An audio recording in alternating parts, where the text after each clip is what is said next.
La palabra nos trae a la mente imágenes de películas de ciencia ficción y visiones futuristas. Pero, ¿crearon los antiguos máquinas automáticas y programables hace cientos o incluso miles de años?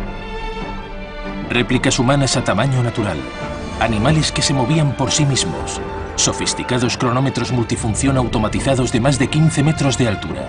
Ahora, hay nuevas evidencias que indican que los androides antiguos no eran un mito. Grandes descubrimientos.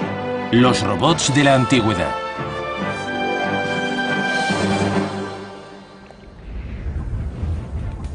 Los más imposibles legados del mundo antiguo siguen en pie. Pero templos, palacios y tumbas de piedra no cuentan toda la historia de la vida de hace miles de años. Si buscamos profundamente bajo las ruinas, encontramos un mundo de extraordinarias máquinas automatizadas. Aunque los antiguos carecían de equipos electrónicos y ordenadores, algunos de sus autómatas eran asombrosamente sofisticados e incluían conceptos como control de realimentación y eran programables. Estamos descubriendo que la habilidad de crear artilugios programables ha estado ahí durante 2 milenios. Existían aparatos automatizados que se adelantaban en siglos a su tiempo. A partir de esas innovaciones nació la ciencia robótica y las tecnologías que aún usamos en máquinas automáticas. Mucha gente cree que la robótica fue inventada a principios del siglo XX. Pero hubo protorobots, hubo muchos protorobots hace siglos, hace 2000 años. Y sin esos no tendríamos los robots modernos.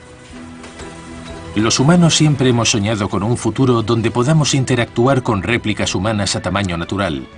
Y por increíble que parezca, puede que no sea un sueño. Pero, ¿era posible hace cientos de años? Vinci es un pequeño pueblo italiano entre colinas.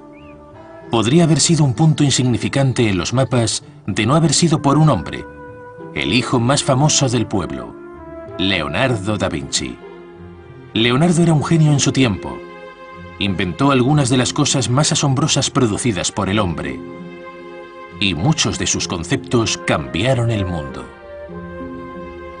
El Museo Leonardo, en Vinci, contiene maquetas de algunos de los inventos más importantes y fantásticos que el mundo haya visto. Ingeniosas grúas de contrapesos, el prototipo de helicóptero de Leonardo, el primero en la historia. Extraños diseños de futuristas máquinas voladoras y grandes tanques con defensas y poderosos cañones 400 años antes de que fueran usados en los campos de batalla. Pero el museo contiene tesoros mucho más valiosos que las maquetas de sus creaciones, los manuscritos con dibujos y notas de puño y letra del propio Leonardo.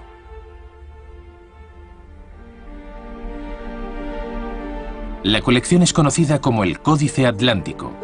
En sus páginas hay bosquejos y grabados de los cientos de invenciones de Leonardo. Entre las páginas de esos textos se ha hecho un extraordinario hallazgo que contradice a los libros de historia. Las páginas describen con todo detalle el funcionamiento de un androide totalmente automático con aspecto de caballero. Lo que nos ha dejado es labor de detectives. Es como una excavación arqueológica. Tenemos que entrar y mirar los dibujos una y otra vez. Leonardo hizo gran parte de su trabajo en Florencia, Italia. Alessandra Romanelli es la conservadora del Museo Leonardo de la ciudad. Aquí es donde los historiadores de la robótica han reconstruido el caballero robot de Leonardo, basándose en los bosquejos hechos por él mismo hace 500 años. Leonardo se dedicó al proyecto de un autómata, una máquina con aspecto humano. El androide de Leonardo fue diseñado sobre la base de unos avanzados conocimientos de biomecánica. Es la ciencia que estudia los movimientos de nuestro cuerpo y se dedicó a pensar cómo podía hacerse una máquina que se moviera como una persona. El robot metálico de Leonardo fue diseñado para reproducir el movimiento humano. Estudió meticulosamente los músculos, tendones y ligamentos antes de poner en funcionamiento su robot. Leonardo veía el cuerpo humano como una máquina perfecta y maravillosa.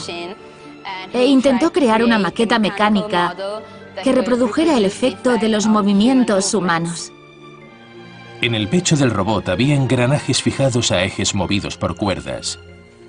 Cuando los engranajes giraban, las cuerdas se desenrollaban o se enrollaban con más fuerza. La cuerda estaba ligada a los miembros que se movían cuando la cuerda se tensaba o se aflojaba. Mediante la tensión y la relajación de las cuerdas, se simulaba el movimiento de los miembros. Bajo la armadura del caballero, vemos los engranajes y las cuerdas que se tensan y se aflojan, y así mueven los brazos. Los engranajes están colocados en el pecho del robot. Las cuerdas se movían mediante los engranajes del pecho, pasaban por los hombros y bajaban por los brazos. El giro de los engranajes producía el movimiento del miembro. Este es el movimiento del brazo. Los movimientos eran iguales que los humanos. El robot podía dar abrazos, se acercaba a las personas y las abrazaba. El caballero robot debió de cautivar y entretener al público. Pero había robots en el mundo antiguo diseñados para propósitos más siniestros y violentos. Los antiguos griegos vivieron en una edad de mitos y leyendas. Era un mundo habitado por dioses y monstruos, pero los textos antiguos relatan historias de otra clase de seres totalmente mecánicos, historias de robots guerreros. Homero, el más famoso de los poetas antiguos y cronista de la historia de Troya, nos habla de Hefestos, el dios griego de los metalúrgicos. Era el dios de los herreros, el dios de los fabricantes. Seguramente fue el primer ingeniero de la Tierra. Los textos antiguos dicen que Hefestos vivía en las altas montañas de Grecia, y ahí tenía su forja donde fundía el metal y construía armas, armaduras y piezas de metal para los propios dioses. Se decía que construía numerosos ingenios mecánicos, pero curiosamente, Homero nos dice que también hizo robots. Los describe con 3 patas, y podían moverse y actuar independientemente, como si fueran bestias vivientes, verdaderos androides antiguos. Muchas de las referencias históricas que hemos leído nos parecían fantásticas e incluso ridículas, pero parece haber algo de verdad en ellas cuanto más se ahonda en esos relatos. La idea de soldados de androides activos en el mundo antiguo llegó tan lejos como podríamos pensar. Los mitos griegos hablan de guerreros humanoides de gran tamaño. Un buen ejemplo es el robot androide Talos, que se construyó para obsequiarlo al rey de Creta.